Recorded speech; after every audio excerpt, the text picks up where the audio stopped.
18 अप्रैल 2008 बेंगलुरु का एक भरा हुआ स्टेडियम, लाखों लोग टीवी के सामने। सब कुछ सामान्य लग रहा था, लेकिन उस दिन जो होने वाला था वो सिर्फ एक क्रिकेट मैच नहीं था। वो एक ऐसे खेल की शुरुआत थी जिसमें बैट और बॉल से ज्यादा पैसा, ताकत और सत्ता का खेल चलने वाला था। और सबसे चौंकाने वाली बात यह थी कि इस पूरे खेल का मास्टरमाइंड कुछ सालों बाद भारत छोड़कर भागने पर मजबूर हो गया। तो आखिर उस रात क्या हुआ था? कैसे एक सपना इतना बड़ा बन गया और फिर उसी सपने ने अपने ही क्रिएटर को बाहर कर दिया? ये है इंडियन प्रीमियर लीग की असली कहानी। कहानी शुरू होती है साल 2007 से, जब भारत ने पहली बार T20 वर्ल्ड कप जीता और पूरे देश में एक नई ऊर्जा दौड़ गई। लोगों ने देखा कि क्रिकेट अब सिर्फ 5 दिन का टेस्ट मैच या 50 ओवर का खेल नहीं रहा, बल्कि सिर्फ 3 घंटे में भी रोमांच पैदा किया जा सकता है। युवाओं को ये फॉर्मेट बेहद पसंद आया। स्टेडियम भरने लगे, टीवी पर रिकॉर्ड टूटने लगे। लेकिन जहां एक तरफ ये जीत गर्व की बात थी, वहीं दूसरी तरफ क्रिकेट की दुनिया में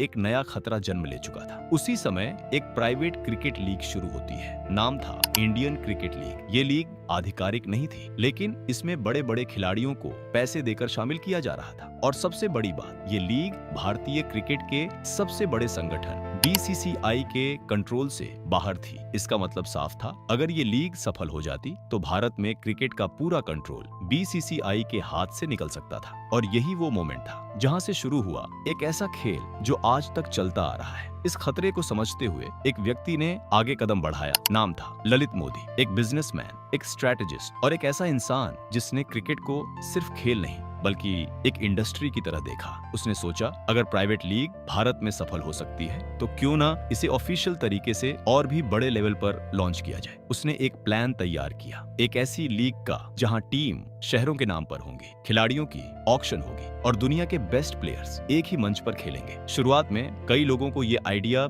रिस्की लगा। क्रिकेट में फ्रेंचाइज सिस्टम, प्लेयर्स की बिडिंग, बॉलीवुड और बिजनेस का मिक्स, ये सब कुछ नया था और खतरे से भरा हुआ भी। लेकिन खतरा जितना बड़ा था, मौका भी उतना ही बड़ा। आखिरकार इस प्लान को मंजूरी मिल गई और यहीं से एक ऐसी जर्नी शुरू हुई जिसने आने वाले सालों में क्रिकेट को पूरी तरह बदल दिया। लेकिन कहानी अभी शुरू ही हुई थी, क्योंकि आगे जो होने वाला था वो किसी फिल्म से कम नहीं था। सिर्फ 2 महीने, इतने कम समय में एक पूरी लीग को खड़ा करना लगभग नामुमकिन था। लेकिन फिर भी कुछ ऐसा हुआ जिसने दुनिया को हैरान कर दिया। प्लेयर्स की बोली लगी, करोड़ों रुपए में टीम्स बिक गई और पहली बार क्रिकेट एक एंटरटेनमेंट इंडस्ट्री बन गया। सिर्फ 2 महीने, इतने कम समय में एक पूरी क्रिकेट लीग को खड़ा करना लगभग नामुमकिन था। लेकिन ललित मोदी के पास सिर्फ एक आइडिया नहीं था, उसके पास एक विजन था। एक ऐसा विजन जो क्रिकेट को एंटरटेनमेंट, बिजनेस और ग्लैमर के साथ जोड़ने वाला था। फरवरी 2008 दुनिया ने पहली बार एक ऐसा सीन देखा जो क्रिकेट में पहले कभी नहीं हुआ था। प्लेयर्स जिन्हें लोग सिर्फ मैदान पर खेलते हुए देखते थे, अब उनकी बोली लग रही थी। लाइव ऑक्शन, जहां हर खिलाड़ी की कीमत तय हो रही थी। और यहीं से क्रिकेट का असली खेल बदल गया। महेंद्र सिंह धोनी उस समय के सबसे महंगे खिलाड़ी बने। लोग हैरान थे कि एक खिलाड़ी पर इतनी बड़ी रकम खर्च की जा सकती है। लेकिन ये तो बस शुरुआत थी। अब बारी थी टीम्स की। इंडिया के अलग अलग शहरों के नाम पर फ्रेंचाइजेस बनाई गई। मुंबई, चेन्नई, कोलकाता, दिल्ली, हर शहर अब सिर्फ एक जगह नहीं था, बल्कि एक ब्रांड बन चुका था। और सबसे दिलचस्प बात यह थी, इन टीम्स को खरीदा इंडिया के सबसे बड़े बिजनेसमैन और बॉलीवुड स्टार्स ने। एक तरफ बिजनेस टाइकून्स और दूसरी तरफ फिल्म स्टार्स। क्रिकेट अब सिर्फ खेल नहीं रहा, बल्कि एक ग्रैंड एंटरटेनमेंट शो बन चुका था। और फिर 18 अप्रैल 2008, वो दिन जिसने क्रिकेट का फ्यूचर बदल दिया। पहला मैच खेला गया और उसी मैच में एक ऐसा मोमेंट आया जिसने IPL को रातों रात फेमस बना दिया। ब्रेंडन मैककलम, एक ऐसा नाम जिसे उस रात के बाद पूरी दुनिया जानने लगी। उन्होंने सिर्फ 73 गेंदों में 158 रन बना दिए। हर बॉल, हर शॉट इतिहास बन रहा था। और उसी रात IPL ने यह साबित कर दिया कि ये सिर्फ एक एक्सपेरिमेंट नहीं है, बल्कि क्रिकेट का फ्यूचर है। पहला सीजन खत्म होते होते इंडियन प्रीमियर लीग एक ग्लोबल फिनोमिनन बन चुका था। टीवी रेटिंग्स रिकॉर्ड तोड़ रही थी, स्टेडियम्स खचाखच भरे थे, स्पॉन्सर्स लाइन में खड़े थे।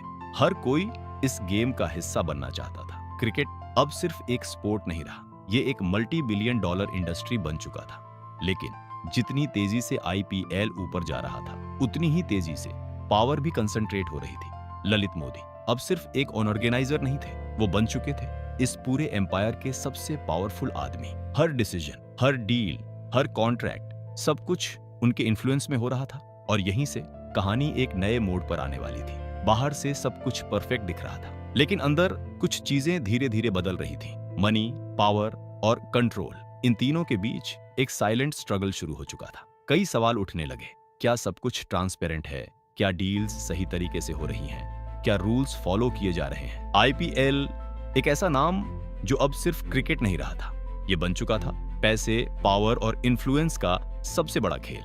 लेकिन हर एम्पायर की एक कहानी होती है जहां वो अपने पीक पर होता है और फिर वहीं से उसका पतन शुरू होता है। साल 2010 सब कुछ नॉर्मल लग रहा था। मैचेस हो रहे थे, फैंस खुश थे, लेकिन अचानक एक खबर सामने आई जिसने पूरे देश को हिलाकर रख दिया। आईपीएल की एक नई टीम, कोची फ्रेंचाइजी, उसकी ओनरशिप को लेकर सवाल उठने लगे। कहा गया कि इस डील में कुछ हिडन लिंक्स हैं, कुछ ऐसे नाम जो ऑफिशियली सामने नहीं थे। और यहीं से शुरू हुआ आईपीएल का सबसे बड़ा कंट्रोवर्सी।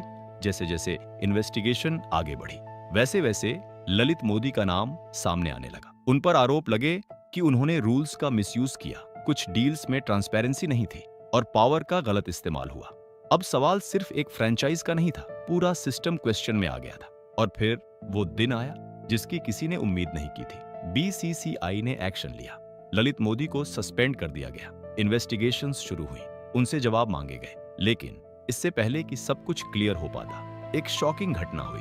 ललित मोदी भारत छोड़कर विदेश चले गए और तब से लेकर आज तक वो भारत वापस नहीं आए। एक ऐसा इंसान जिसने आईपीएल जैसा एम्पायर बनाया, वो खुद अपने ही बनाए हुए सिस्टम से बाहर हो गया। लेकिन कहानी यहीं खत्म नहीं हुई, क्योंकि आईपीएल किसी एक इंसान का नहीं था, ये बन चुका था एक सिस्टम, एक ब्रांड, एक ऐसी मशीन जो अब खुद चल सकती थी। कंट्रोवर्सीज के बावजूद इंडियन प्रीमियर लीग रुका नहीं, हर साल और बड़ा होता गया। नई टीम्स, नए प्लेयर्स और करोड़ों फैंस। लेकिन इस चमक धमक के पीछे आज भी कई सवाल छुपे हैं। क्या सब कुछ सच में ट्रांसपेरेंट है? क्या पावर का मिसयूज आज भी होता है? क्या पैसा अब भी इस गेम को कंट्रोल करता है? इन सवालों के जवाब शायद आज भी पूरी तरह सामने नहीं आए हैं। आईपीएल एक ऐसा प्लेटफॉर्म जिसने क्रिकेट को बदल दिया, प्लेयर्स को करोड़पति बना दिया और फैंस को एंटरटेनमेंट का नया लेवल दिया। लेकिन इसके पीछे की ये कहानी हमें ये भी सिखाती है कि हर बड़ी सफलता के पीछे